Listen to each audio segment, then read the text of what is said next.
आपके स्क्रीन पे होगा, स्क्रीन पे लिखा हुआ क्वेश्चन है, इसको मैं डायरेक्टली सॉल्व करता हूँ। बहुत प्यारा क्वेश्चन है ये, ठीक है।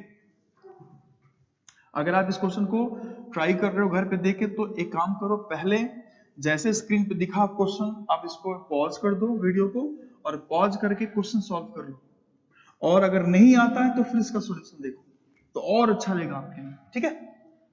तो नेक्स्ट हम क्वेश्चन देखते हैं। क्वेश्चन क्या है हमारा, ध्यान से देखो। एक क्वेश्चन है, reversible heat engine operates between 600 degree centigrade and 40 degree centigrade.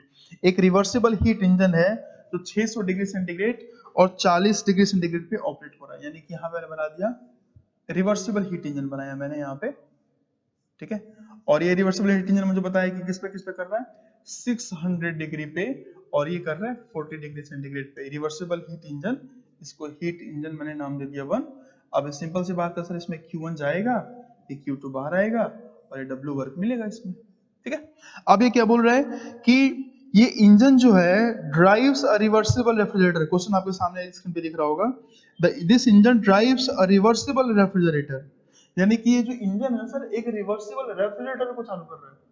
तो ये अच्छा, रिवर्सिबल रेफ्रिजरेटर का मतलब उस रेफ्रिजरेटर को चलाने के लिए मुझे वर्क इनपुट चाहिए, तो वो ये मान लो कि मैंने एक यहाँ पे रिवर्सिबल रेफ्रिजरेटर लगा दिया। ध्यान से देखो, नाम दे दो अलग अलग, ठीक है। अच्छा, यहाँ पे बोला है रिवर्सिबल जो रेफ्रिजरेटर वो किसके बीच में काम कर रहा है, -18 डिग्री सेंटीग्रेड पे, ये भी डिग्री सेंटीग्रेड है, ये भी डिग्री सेंटीग्रेड है, और दूसरा किस पे, 40 डिग्री सेंटीग्रेड पे, ये 40 डिग्री सेंटीग्रेड पे, ठीक है।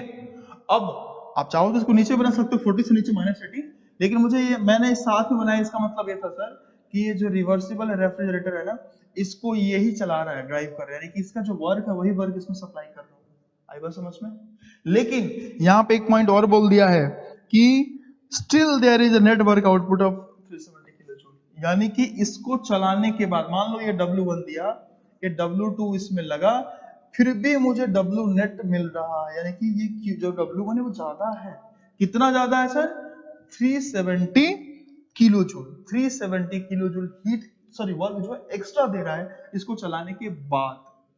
आई बात समझ में। फिर पूछा है कि while the heat received by the engine, यानी कि जो इंजन से हीट रिसीव किया जा रहा है, इस इंजन में हीट रिसीव कहां पे हो रहा है, Q1। इस इंजन को रिसीव ये हो रहा है ना सिस्टम, Q1, और Q1 दे रखा क्वेश्चन में कितना, 2100 किलोजूल। यहाँ पे बोल रहा है कितना, 2100 किलोजूल है सर। तो बताओ कूलिंग इफेक्ट कितना होगा। अब इसमें क्वेश्चन बोला है कि कूलिंग इफेक्ट बताना है मुझे, तो ध्यान से देखो। अगर मैं नाम दे दूं तो मैं इसको बोल सकता हूँ क्या, ये Q1 Q2 ले लिया, Q3 लेता हूँ, इसको ले लेता हूँ Q4। तो आप बताओ, ये जो हमारा क्वेश्चन है, ये क्वेश्चन को मैं लिख रहा हूं सेकंड चैप्टर का पहला एग्जांपल है, सेकंड चैप्टर का पहला एग्जांपल है ना, सेकंड चैप्टर में सेकंड वीडियो का, अगर चाहो तो और से सेकंड चैप्टर में सेकंड वीडियो का पहला एग्जांपल है हमारा ये। अब ध्यान से देखो, अब से बताओ कि इसमें एक क्वेश्चन फिर से मैं एक्सप्लेन कर रहा हूं कि एक डिवाइस है, रिवर्सिबल हीट इंजन है जो 600 डिग्री और 40 डिग्री, सर पहले चीज तो जहां पे डिग्री आएगा उसको तुरंत कन्वर्ट कर लिया करो केल्विन में। तो अगर कन्वर्ट करोगे तो ये कितना, 273 ऐड कर दो इसमें, तो 273 ऐड करोगे तो कितना हो जाएगा, ये हो जाएगा 873 केल्विन, और ये क्या हो जाएगा, ये 273 ऐड करो तो 313 केल्विन हो जाएगा। ये कितना हो जाएगा, ये भी सेम 313 केल्विन, और ये 273 करोगे तो कितना हो जाएगा, ये हो जाएगा 255 केल्विन। यानी कि जो भी मुझे डिग्री में दिया है, पहला काम मेरा क्या है, उसको केल्विन में कन्वर्ट कर लेना, ये टेम्परेचर लिमिट को। अब यहाँ बोला है कि सर ये दोनों के बीच में जो हीट इंजन है Q1 Q2, उसमें 2100 किलो सप्लाई किया जा रहा है इंजन को, और ये कुछ वर्क दे रहा है, और यही वर्क रेफ्रिजरेटर को चला रहा है, लेकिन रेफ्रिजरेटर को चलाने के बाद भी इसको 370 किलो जूल इसका वर्क बचा हुआ है, और ये इस टेम्परेचर के बीच में काम कर रहा है। तो बताओ, क्वेश्चन बोला क्या कि तो बताओ सर कूलिंग इफेक्ट कितना होगा। तो आप खुद बताओ कि रेफ्रिजरेटर में कूलिंग इफेक्ट क्या है, डिजायर्ड इफेक्ट क्या है, यही सिस्टम है मेरा। सिस्टम को, इस सिस्टम को सर, इस सिस्टम से मैं हीट को एक्सट्रैक्ट कर रहा हूँ, इस सिस्टम से मैं हीट को एक्सट्रैक्ट कर रहा हूँ, यानी कि Q3 जो, अरे यही इस सिस्टम के लिए हीट निकाल Q3 है ना, तो मुझे यही पूछा है क्या मेरा, कूलिंग इफेक्ट।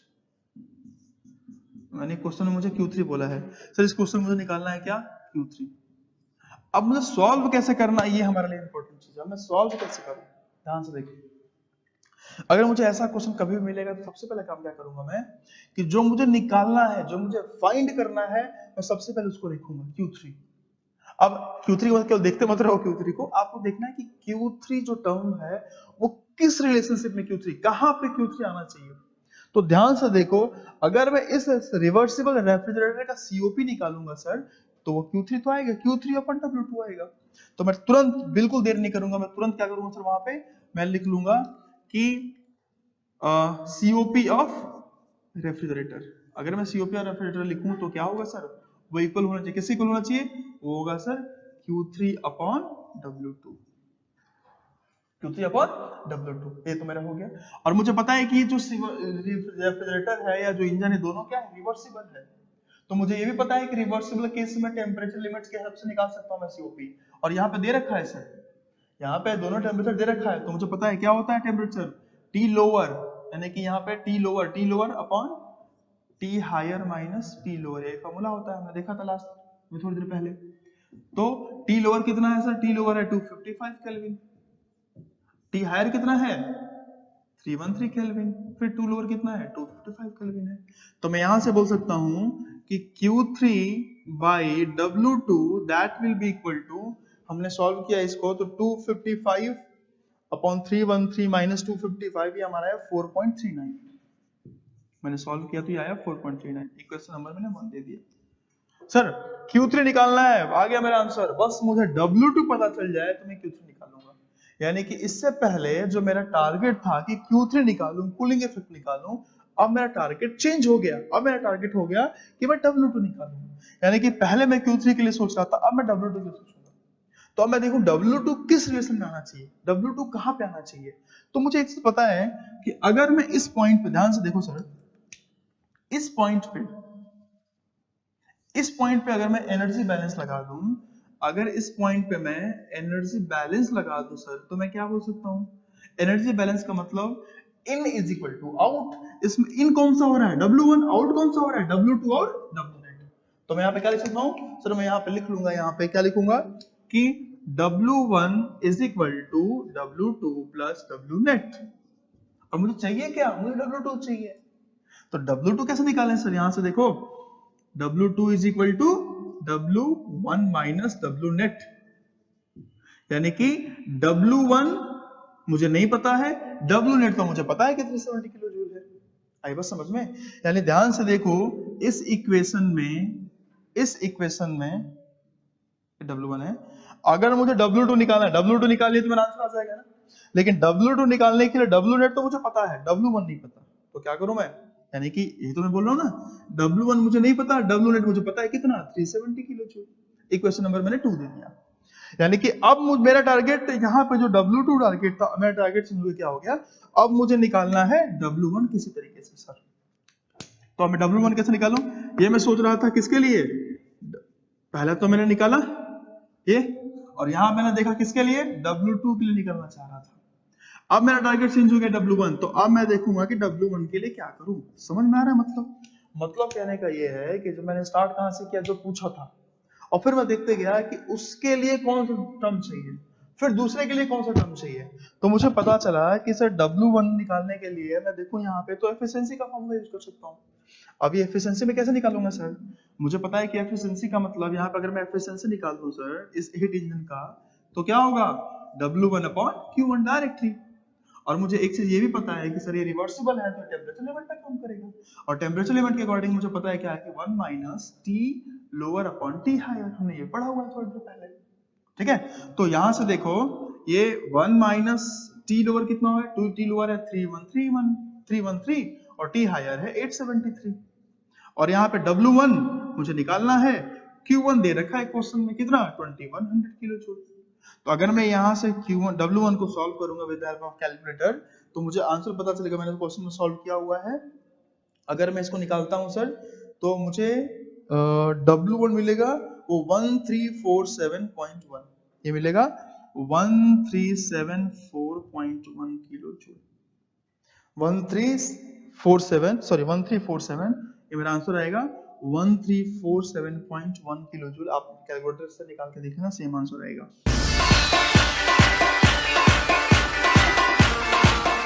अब मुझे W1 पता चल गया। अब जैसे W1 पता चला सर, तो अब मैं क्या करूं, अब W1 पता चला तो मैं W1 को यहाँ पुट करूंगा, और जब W1 को पुट करूंगा तो मुझे W2 मिल जाएगा।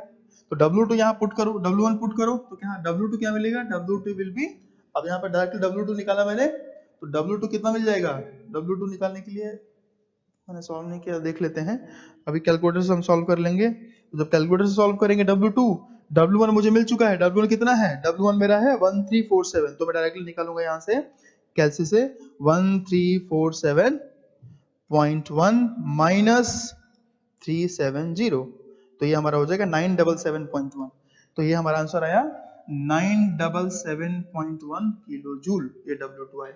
और जैसे W2 आया सर मैं W2 यहाँ पुट करूंगा, तो यहाँ से मुझे पता है कि Q3 मिल जाएगा, Q3 कितना होगा 4.39 इंटू W2, 4.39 इंटू W2 कितना निकाला मैंने 977.1, तो ये मेरा आंसर आएगा, कैलकुलेटर करके देख लेते हैं, Q3 ये हमारा आएगा 977.1 इंटू 4.39, तो ये हमारा आएगा, ये आंसर आ गया डायरेक्टली 4295 कुछ ऑलमोस्ट 4295 किलो जूल आंसर मेरा आ रहा है, तो ये मेरा आंसर आ गया 4295 किलो जूल। तो देखा आपने मैंने क्वेश्चन सॉल्व कैसे किया इसको। अच्छा और भी तरीके हैं क्वेश्चन सॉल्व करने का, ऐसा नहीं कि एक ही तरीका है, आप चाहो तो क्लासेस इनइक्वालिटी का हेल्प ले सकते हो, डायरेक्टली Q1 बाई Q2 से कैसे निकाल सकते हो। मेरा अल्टीमेटली एम था क्या सर कि मैंने क्या किया, डायरेक्टली मैंने क्या किया सर कि मैंने पहले जो निकालना था उसको लिया, फिर देखा कि उससे रिलेटेड कौन सा टर्म है उसको निकाला, फिर उससे रिलेटेड कौन सा टर्म है उसको निकाला, और ऐसे करके फिर पीछे चलता गया वापस, तो वापस मैं Q3 पे पहुंच गया। आया बात समझ में। तो इस क्वेश्चन को आप 2-3 बार कम से कम रिवाइज करोगे क्योंकि बहुत ही प्यारा क्वेश्चन है। अगर इस क्वेश्चन को आपने सॉल्व कर लिया तो गेट के एग्जामिनेशन में, तो मैं डैम से हूं, गेट एग्जामिनेशन बोलो या इंडियन स्कूल एग्जामिनेशन बोलो या कोई भी एग्जामिनेशन बोलो जो एमसीक्यू टाइप है या जो न्यूमेरिकली आंसर टाइप है, ऐसा क्वेश्चन है सर, कोई भी पेपर में ऐसा क्वेश्चन नहीं आएगा जो आपने इसको सॉल्व कर लिया और वो आपसे क्वेश्चन ना बने। आपने जो क्वेश्चन सॉल्व किया है ना, इसका 30% 40% लेवल का ही क्वेश्चन आपको कंफर्म मिलने वाला है पेपर में, ठीक है। तो आई होप आपको ये क्वेश्चन अच्छे समझ में आया होगा। इसको निकालने के और भी तरीके होते हैं, सबसे अच्छा बात थर्मोडायनामिक्स में यही होता है, अगर आपको कॉन्सेप्ट पता है, डायग्राम पता है, तो एक एक क्वेश्चन को 10-10 तरीकों से क्वेश्चन सॉल्व कर सकते हो। आई बात समझ में।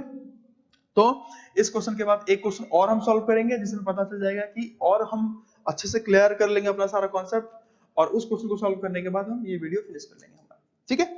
तो हमारा नेक्स्ट क्वेश्चन है सेम, और भी हमारा कॉन्सेप्ट यूज करने को मिलेगा, पता चलेगा कॉन्सेप्ट यूज कर सकते हैं, ठीक है। तो वो भी हम क्वेश्चन ध्यान से क्वेश्चन को सॉल्व करते हैं, क्या है क्वेश्चन, ठीक है। अब इस क्वेश्चन में क्या है सर, ये क्वेश्चन का नाम क्या है 2.2। 2.2 का मतलब क्या है कि सेकंड चैप्टर का सेकंड वीडियो चल रहा है, और 2.2.1 का मतलब मैंने बोला था कि सेकंड चैप्टर का सेकंड वीडियो का पहला क्वेश्चन। अब हम डिस्कस करने जा रहे हैं 2.2.2। इसका मतलब है सर कि सेकंड चैप्टर का सेकंड वीडियो का दूसरा एग्जांपल हम सॉल्व करने जा रहे हैं, ठीक है। अब ये एग्जांपल क्या है सर कि यहाँ पे एक फिगर बना के दे दिया है, ठीक है ना। ये क्वेश्चन भी बिल्कुल सामने आपके स्क्रीन पे दिख रहा होगा, फिर भी मैं आपको इस डायग्राम को बना दे रहा हूँ। ये क्वेश्चन में दिया हुआ है सर कि डायग्राम क्वेश्चन में गिवन है कि 3 रिजर्वायर दे रखा है, 3 रिजर्वायर क्वेश्चन में दे दिया है डायरेक्टली, ठीक है। और इसका भी नाम भी दे दिया है सर कि जो ये है वो A है, ये जो है वो B है, और तीसरा क्या है C है। और मजे की बात तो यहाँ पे जो टेम्परेचर दिया वो केल्विन में दे दिया, तो मतलब हमें कोई टेंशन लेने की बात अब नहीं है, कन्वर्ट करना नहीं है। अगर दिया होता डिग्री में तो मैं तुरंत इसको कन्वर्ट कर लेता सर, ठीक है, बिना टाइम सोचे, बिना टाइम लगाए तुरंत कन्वर्ट कर लेता। फिर यहाँ पे दिया हुआ है कि QA जो है इस डिवाइस में जो QA दिया जा रहा है सर वो है 5000 किलो जूल, ठीक है। फिर बोला है कि figure show the reversible cycle, reversible cycle है पहले तो रिवर्सिबल साइकिल है, रिवर्सिबल साइकिल। फिर बोला है सर कि with 3 thermal reservoir and develops 1000 kilo of work, यानी कि ये वर्क भी प्रोड्यूस कर रहा है और वर्क का वैल्यू कितना है 1000 किलो जूल वर्क निकाल रहा है सर। तो बोला है कि बताओ QB और QC कितना होगा, यानी कि यहाँ बोल दिया क्वेश्चन में कि ये QB होगा और ये QC होगा, इन दोनों की वैल्यू बताओ और वैल्यू के साथ साथ डायरेक्शन भी बताओ कि डायरेक्शन कौन सा होना चाहिए।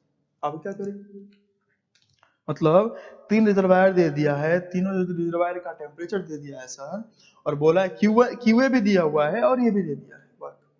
बोला है कि क्यूबी और क्यूसी फाइंड करो और इसका मैग्नीट्यूड ही नहीं फाइंड करो, इसका डायरेक्शन ही फाइंड करो। तो क्या करें हम? तो सबसे पहले हमें काम करेंगे सर, एक डायरेक्शन तो हमें खुद से एज्यूम करना पड़ेगा, एक डायरेक्शन तो मुझे खुद से एज्यूम करना पड़ेगा। तो आप बताओ, जैसा चाहो तो वैसा एज्यूम कर सकते हो। मान लो कि मैंने रैंडमली एज्यूम कर लिया किसी भी तरीके से, आप जैसा चाहो वैसा एज्यूम कर सकते हो, टेंशन बिल्कुल नहीं लेना। हाँ, आपने जो एज्यूम किया है और उसके बेसिस पे क्वेश्चन को सॉल्व किया है, अगर आपने जो एज्यूम किया है उसके बेसिस पे क्वेश्चन को सॉल्व करने के बाद अगर आपका आंसर प्लस आ रहा है, मतलब कि आपने जो डायरेक्शन लिया है वो सही है, सेम है, सही है, बिल्कुल परफेक्ट। लेकिन अगर उसकी वैल्यू माइनस आ गई माय डियर, इसका मतलब कि आपने जो डायरेक्शन लिया उस डायरेक्शन को उल्टा कर दो, बस और कुछ नहीं करना। ठीक है, तो मैं यहाँ पे डायरेक्शन ऑलरेडी पहले एज्यूम कर लिया। अब मैं क्वेश्चन सॉल्व कैसे करूंगा, कहां से स्टार्ट करें? मुझे निकालना है क्यूबी और क्यूसी। तो एक चीज तो मुझे साफ साफ दिख रहा है सर कि अगर मैं इस गोले को इस सिस्टम के लिए एनर्जी बैलेंस करूं, तो मैं लिख सकता हूं कि फ्रॉम एनर्जी बैलेंस, क्या लिख सकते हैं सर, कि एनर्जी बैलेंस के लिए मैं लिखूंगा कि total energy in is equal to energy out. तो इस गोले के लिए इन कौन सा हो रहा है, ये, और बाकी तीनों आउट हो रहे हैं। तो मैं बोलूंगा कि Q A that will be equal to QB QC plus W. यानी कि क्यूबी क्वेश्चन में दिया हुआ है कितना, 5000 किलो जूल, क्यूबी निकालना है, क्यूसी निकालना है, डब्ल्यू दे रखा है 1000 किलो जूल। तो 1000 को इधर लेते जाओ माय डियर, तो आ जाएगा आपका QB plus QC is equal to 4000 kilojoule, equation number 1। यानी कि दो अननोन है क्यूबी और क्यूसी, और एक इक्वेशन मुझे पता चल गया। अगर मैं एक इक्वेशन और बना दूं सर, तो मैं आराम से उसको सॉल्व कर सकता हूं। अब वो दूसरा इक्वेशन कैसे निकालूं? तो सिंपल, मुझे एक चीज तो कंफर्म पता है कि जो साइकिल है वो रिवर्सिबल साइकिल है। तो जब साइकिल रिवर्सिबल है सर, तो रिवर्सिबल साइकिल में क्लासेस इनइक्वालिटी वाला कॉन्सेप्ट लगाऊंगा मैं, तो dq by t that will be equal to 0। तो अगर मैं लिखता हूं यहां से कि फ्रॉम, गेट का पेपर में सब नहीं लिखना है, लेकिन अगर दूसरा कोई पेपर दे रहे हो, इंजीनियरिंग दूसरा कन्वेंशन दे रहे हो, या फिर एसएससी जेई में भी पेपर 2 दे रहे हो, या स्टेट पब्लिक सर्विस कमीशन का भी कन्वेंशन पेपर दे रहे हो, तो उस कंडीशन में करना है। फ्रॉम क्लासियस इनइक्वालिटी जो कॉन्सेप्ट है वो क्या है कि for reversible cycle integration of dq by t that should be equal to 0। ये तो है कॉन्सेप्ट। तो बताओ dq by t कैसे करेंगे सर? इस सिस्टम के लिए, सिस्टम मेरा ये ध्यान देना, सिस्टम ये है, तो जो भी देखना है कि heat supply to the system हो रहा है, heat supply from the system हो रहा है, हमारा इससे देखना है। तो इस सिस्टम के लिए heat supply to the system Q है, तो मैं बोलूंगा यहाँ पे कि Q A by T A plus में ये क्यूबी क्यूसी का हो जाएगा minus QB by T B minus QC by T C that will be equal to 0। W थोड़ा देना, मुझे तो क्यू बाई टी देना, डी क्यू बाई टी। तो यहां से देखो क्यू ए कितना दिया हुआ है 5000, टी ए कितना दिया हुआ है 1000, माइनस क्यूबी कितना दिया हुआ है निकालना है, टीबी कितना है 300 है, माइनस क्यूसी कितना दिया हुआ है निकालना है, टीसी 500 केल्विन है, इज इक्वल टू 0। और अगर मैं यहां से क्यूबी और क्यूसी को सॉल्व करूंगा, ये मुझे क्यूबी और क्यूसी में रिलेशन पता चल गया ना, तो ये क्यूबी और क्यूसी में एक रिलेशन आया, और एक यहाँ पे क्यूबी और क्यूसी में रिलेशन आया, और जैसे क्यूबी और क्यूसी के रिलेशन को मैं दोनों इक्वेशन नंबर 2 दे दो, और जैसे दोनों इक्वेशन को सॉल्व करूंगा सर, तो मुझे आंसर मैंने निकाला हुआ है क्यूबी मेरा आया, ध्यान से देखो मैं ब्लैक से दे रहा हूं कि क्यूबी की वैल्यू मेरा इस इक्वेशन पे, इस फॉर्मूले पे आया, QB is equal to minus 2250 minus 2250 kilojoule आया, और जो क्यूसी आया सर वो कितना आया 6250 किलो जूल। तो क्यूसी आया कितना आया 6250 किलो जूल आया सर। तो अब एक चीज मैं यहां से बोल सकता हूं कि सर क्यूसी जो मेरा आया वो प्लस में आया, यानी कि जो क्यूसी का डायरेक्शन मैंने माना है बिल्कुल सही माना है, लेकिन जो क्यूबी आया वो माइनस में आया 2250, तो यानी कि जो डायरेक्शन मैंने माना है इसको मैं चेंज कर दूंगा, यानी नीचे माना तो अब मैं इसको ऊपर मान लूंगा, और क्यूबी की वैल्यू कितनी आ गई 2250 किलो जूल, और क्यूसी की वैल्यू आ गई 6250 किलो जूल। आई होप आपको ये समझ में आ गया होगा सर ये क्वेश्चन सॉल्व कैसे किया, कैसा क्वेश्चन दिया था। देखो हर क्वेश्चन में क्या कर रहा हूँ, एनर्जी बैलेंस लगा रहा हूँ और क्लासेस इक्वालिटी लगा रहा हूँ। इसको चाहो तो एफिशिएंसी वाले टर्म से भी लिख सकते हो ना। एफिशिएंसी कितना, एफिशिएंसी निकाल लो, पहले तो रिवर्सिबल एफिशिएंसी निकाल के उसे भी कर सकते हो क्वेश्चन सॉल्व। तो आपको जो जल्दी लगे, जैसे इजीली पड़े क्वेश्चंस को सॉल्व करना है, वैसे क्वेश्चन सॉल्व कर सकते हो। तो इन दोनों क्वेश्चन में हमने देख लिया कि कैसे हमने क्लासेस इक्वालिटी को यूज किया, कैसे हमने एनर्जी बैलेंस को यूज किया, कैसे हमने एफिशिएंसी के फार्मूले को यूज किया, कैसे हमने सीओपी के फार्मूले को यूज किया। तो आई होप ये पूरा वीडियो आपको क्वेश्चन सॉल्व करने के बाद आपके माइंड में पूरा जो हमने सेकंड चैप्टर से स्टार्ट किया था उससे काफी क्वेश्चन सॉल्व अच्छे तरीके से समझ में आ रहे होंगे। ठीक है, अब जो नेक्स्ट वीडियो में हम डिस्कस करने जा रहे हैं सर, वो बहुत बहुत बहुत बहुत, जितना भी बहुत लगा दो कम है, वो उतना इंपॉर्टेंट है। क्योंकि आप अगर इंटरव्यू में जाओगे माय डियर, तो सबसे पहला क्वेश्चन इंटरव्यू अगर थर्मोडायनामिक्स बोला तो पूछ लेगा कि what is the physical meaning या फिजिकल सिग्निफिकेंस ऑफ एंट्रोपी। और आप एंट्रोपी को समझने के लिए बड़े बड़ों के हाथ खराब हो जाती है। तो आप जो नेक्स्ट वीडियो में हम डिस्कस करेंगे एंट्रोपी का कॉन्सेप्ट, पहले मैथमेटिकली डिस्कस करेंगे, फिर उसका फिजिकल डिस्कस करेंगे। मतलब बताऊंगा कि एंट्रोपी का मतलब क्या होता है, कितने लोग एंट्रोपी को डिफाइन करने में मर चुके हैं, कितने लोग मर